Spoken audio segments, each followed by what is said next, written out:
Okay, so imagine, like, you're about to hear someone speak, right? Right. But it's not just any speech. This is a speech, I don't know, with the weight of generations behind it. You know what I mean? Yeah. A speech to, like, guide a people to a future they'd only dreamed of. That's Deuteronomy. Yeah, yeah. You brought this book to the table, and I got to ask, what makes it more than just, a rule book? It's a mic drop moment, honestly. It's like you have Moses, and he's standing in front of this new generation. They're about to cross into the promised land.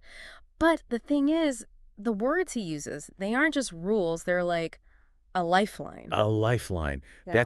That's a powerful way to put it. Why choose that word? Because really, it's a life or death kind of situation. This generation, see, they weren't the ones who left Egypt. Their parents were. The ones who saw all those miracles. Those are the ones who messed up. They made choices, bad ones, and, well, there were consequences. They couldn't go into the promised land.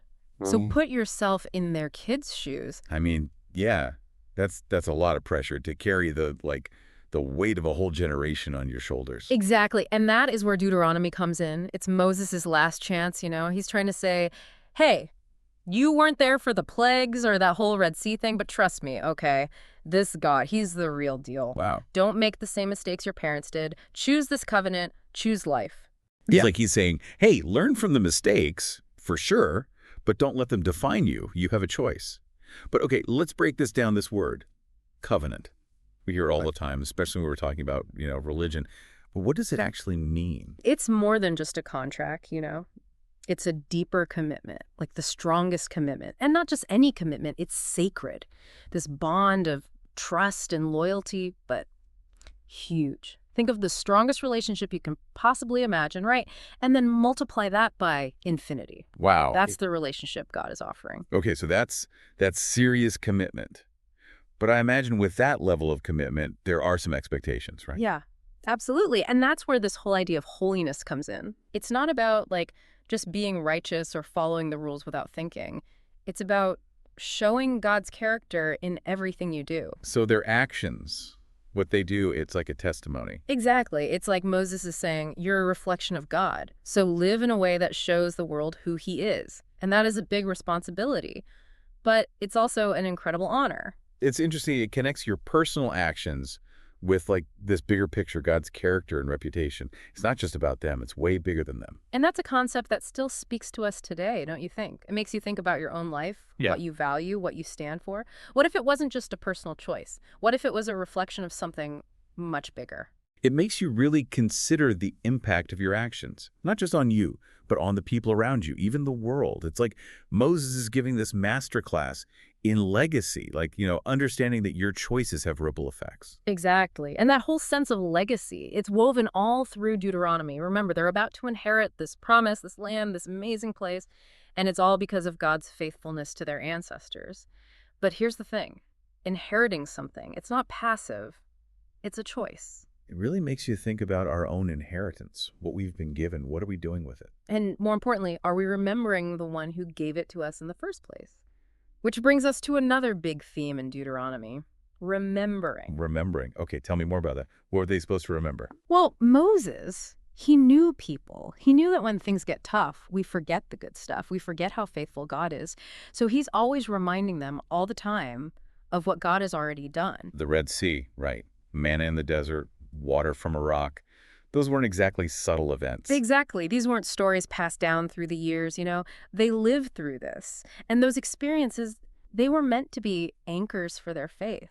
Reminders that even when things seem impossible, God always comes through. It's like creating this, like, faithfulness resume, a record of, like, look at all the times that God came through, to look back on when things are rough. But how does that work for us? We haven't exactly parted any seas lately. True. Not literally. But everyone has their own Red Sea moments, right? Those times when God shows up, answers your prayers, or just comes through when you need it most. I see what you're saying. You're saying that by remembering those times when we see God's faithfulness, it strengthens our faith, helps us trust in him more. Exactly. It's about recalling those moments when God's presence was so clear. Because those memories, they can change your perspective. They remind you that the God who moved mountains back then, well, he's still moving mountains today in our lives right now. That's a powerful thought, especially when we're going through those wilderness moments in our own lives. And speaking of those wilderness moments, Deuteronomy doesn't pretend life is always easy. It's pretty direct. about the consequences of disobedience. It's Yes. like, whoa, this back and forth, this like incredible promise, but that wham, some serious stuff if things go sideways. Yeah. Yeah. And Deuteronomy, it's not afraid to lay it all out there. Like, you mess up, it gets real. Chapter 28, that's the one, the one that really contrasts it all. The blessings. Okay, we're talking abundance, you're talking peace, you're healthy. But then you get disobedience, famine, war, sickness. It's like no beating around the bush. You know what I mean? It's almost like a parent, right? They're not being mean, but they're like, look, kiddo, love you, want the best, but you play with fire. You're going to get burned. It's cause and effect. Exactly. God's not trying to punish or anything. It's more like natural consequences. Like, look, even today, right? Make bad choices, keep making them. Your health, your relationships, your headspace, it all takes a hit. Our choices, they matter. They have these ripple effects. It's that whole reap what you sow thing, but like mega-sized, and because it's tied into this whole relationship, this covenant, it's bigger. It's not just you, it's you and God.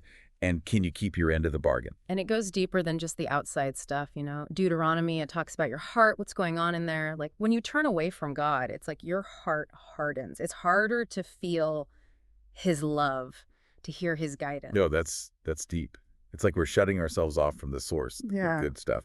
So, okay, if Deuteronomy is supposed to be this like guidebook, this instruction manual for life with God, for building a legacy and all that, there's got to be more than just remembering and consequences, right? Like, what's the fuel? What keeps you going? That's where the Shema comes in. That's the core, the heartbeat of everything. That's what it means to have that covenant relationship. Okay, but why?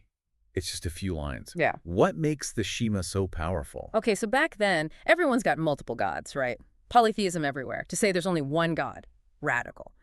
But the Shema, it's not just saying, oh yeah, he exists. It's next level devotion. It's one thing to believe, but to love like that. Yeah. With everything you got. Right. Love the Lord your God with all your heart, all your soul, all your strength. It's not, hey, love him a little when you feel like it. It's your whole being.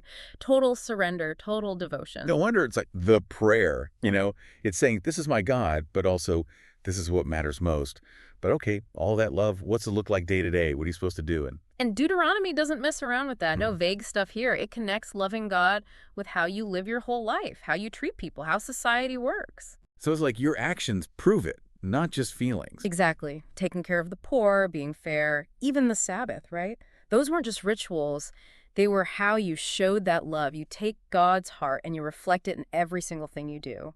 So they weren't just like individuals. They were building a whole society based on that. Their love was supposed to like change everything around them. And that is the question each generation has to ask. Okay, how do we take that love, that huge love, and make it real in our time? What does it mean to love God with your whole self in the 21st century? What does that look like? It makes you look beyond yourself, Yeah. all your own plans and everything. It's like, okay, how can I bring God's love, his justice into this world right now? And that's what's amazing about Deuteronomy, right? It's not some old dusty book of rules. It's alive. It's like this conversation that keeps going, and it pushes us, inspires us to find our purpose, to find meaning, to live a life that shows just how boundless God's love really is. It's like Moses is here right now, dropping that mic. But it's not just history, it's personal. It's like he's saying to you, hey, UN, join this covenant. Yeah. Remember what he's done. Live out that radical love. It's kind of wild, right? This book, it's like ancient history, but it still feels so relevant, urgent, even, It's because deep down, those big questions, faith, commitment, legacy, building a life that matters, those never get old. We're all trying to figure that out. Totally, yeah. But knowing it and doing it, that's like two different universes. So, okay, imagine you're giving that Deuteronomy speech today. What's the one thing you'd want people to walk away with? Honestly, it's this. Your life, it's part of something way bigger. You've got these gifts, right? Talents, things, people. What you do with all that, it matters, not just for you, but for everyone coming after you. That legacy thing again, it's like our choices, they echo, but forever. Kind of makes you want to get it right, It does, but it's not about being perfect. Nobody can do that. Yeah. It's more about like knowing what's good, what's true, and lining your life up with that, even when it's tough, even when you mess up. Because we all do, right? We're human. It happens. But Deuteronomy's like, hey, there's always grace. There's always that chance to get back on track, to like get back in sync with God. Exactly. And that's what gives me hope. Even with all the chaos, all the hard stuff, Deuteronomy's real about the consequences for sure, but it's also got this vision of hope, this abundance, and it all comes back to relationship, to covenant, to that radical love that changes everything, not just us, but the whole world. This has been amazing. I Yeah. feel like I get Deuteronomy in a whole new way now. It's not just like rules on a page. It's, I don't know, a story, a challenge, even a love letter, all at the same time. And just like a good love letter, you read it again and again, you think about it. And in those quiet moments, that's when the wisdom, the truth, it really sinks in. Well, it's been awesome diving into all this with you. And for everyone listening, this isn't just some like heady thing. It's an invitation. This living God, he's speaking through all this, and he wants to meet you right where you are right now in your life. Couldn't have said it better myself. So until next time, keep digging, keep asking those questions, and keep seeking God. And hey, no matter what, no matter where you're at on your own journey, you're not alone.